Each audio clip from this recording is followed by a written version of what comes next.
Balik lagi di Sumur Gadget dan kali ini gue mau mereview sebuah monitor dari Xiaomi. Ini adalah Mi Curve Gaming Monitor 34 inch, yang mana ini adalah monitor yang baru aja gue beli. Dan sekarang gue mau sharing dan juga unboxing gimana user experience-nya gue pakai monitor ini kurang lebih ya selama 1 mingguan deh. Yuk kita bahas.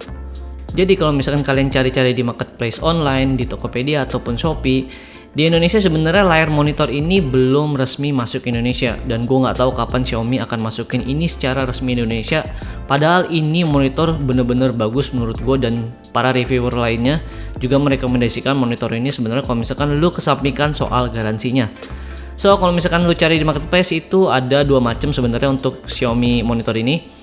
Ada yang pertama adalah yang versi global dan juga yang kedua adalah versi China, dan harganya itu beragam sih, mulai dari 5,5 juta sampai 6 juta. Selanjutnya dalam paket penjualan Xiaomi ini kita dapat manual book, kabel DisplayPort dan juga mur 2 baut. Ini untuk pemasangan bracket biasanya. Terus kita dikasih kabel power, dan ini gue dapet colokan yang kaki 3 sama seller sih udah dikasih converternya untuk di Indonesia. Karena ini cuman kabel powernya aja, berarti otomatis untuk adapternya itu ada di dalam monitor. Gue lebih seneng tipe kayak gini sih, jadinya untuk kabel manajemennya tuh lebih rapih aja sih. Selanjutnya kita dikasih stand yang bentuknya V kayak gitu, dan ini menurut gue kokoh banget ya, berat banget.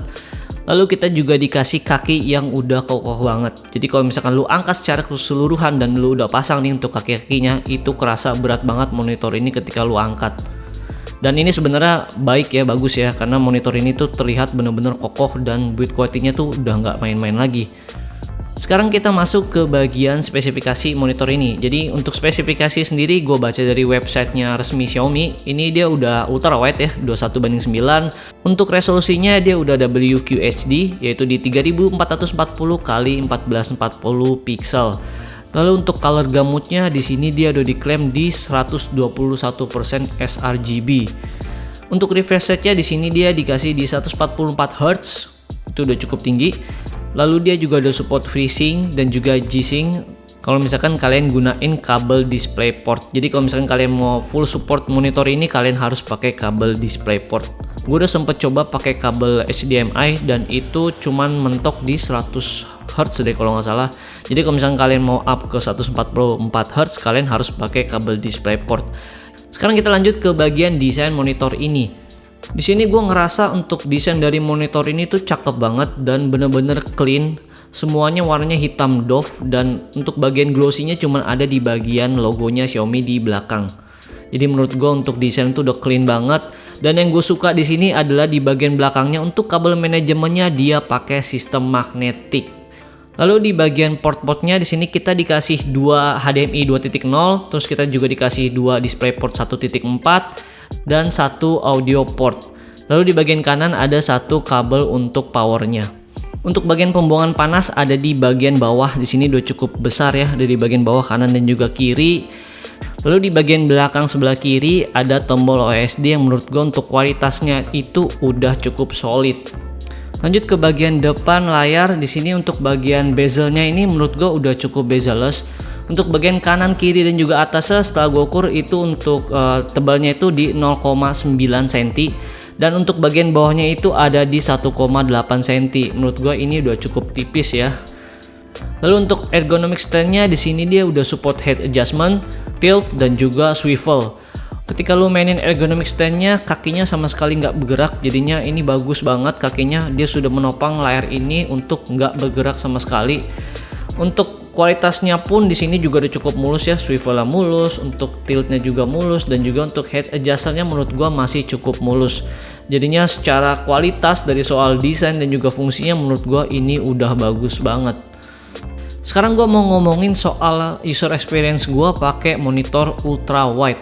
Untuk pertama kalinya gue liat monitor ini nyala dan gue pasang di komputer gue ngerasa layarnya tuh kayak bener-bener gede banget, dan juga untuk tulisannya tetap kecil gitu. Jadinya menurut gue ini bener-bener ini perlu pembiasaan sih sebenarnya kalau misalkan lu pindah dari 16:9 ke 21:9. Tapi karena ini resolusinya 2K, jadi otomatis untuk warna dan juga kalau misalkan lu editing foto gitu, ini tuh bener-bener tajam banget dan bener-bener manjain mata kalau misalkan lu sebagai seorang desainer atau sebagai content creator.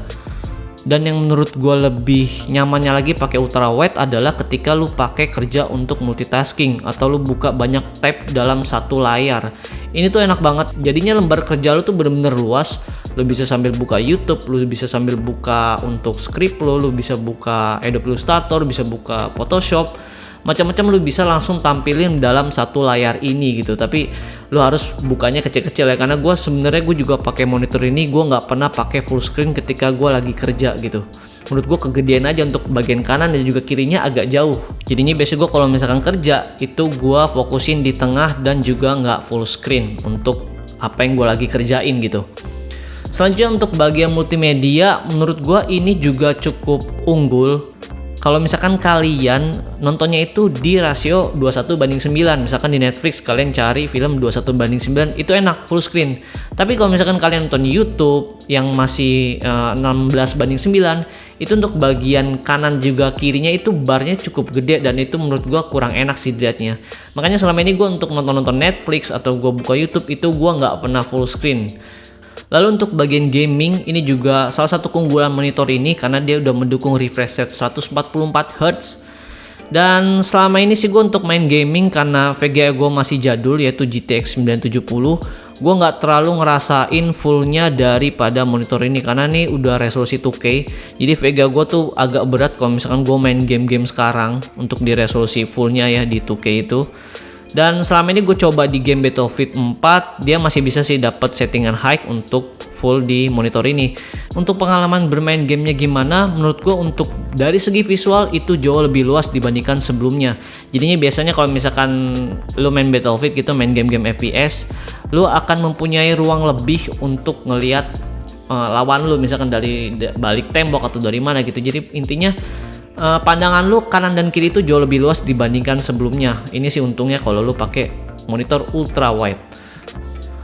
Lalu untuk game-game lainnya gue nggak bisa coba karena emang bener VGA gue tuh emang terlampau jadul karena GTX 970 tuh udah jadul banget.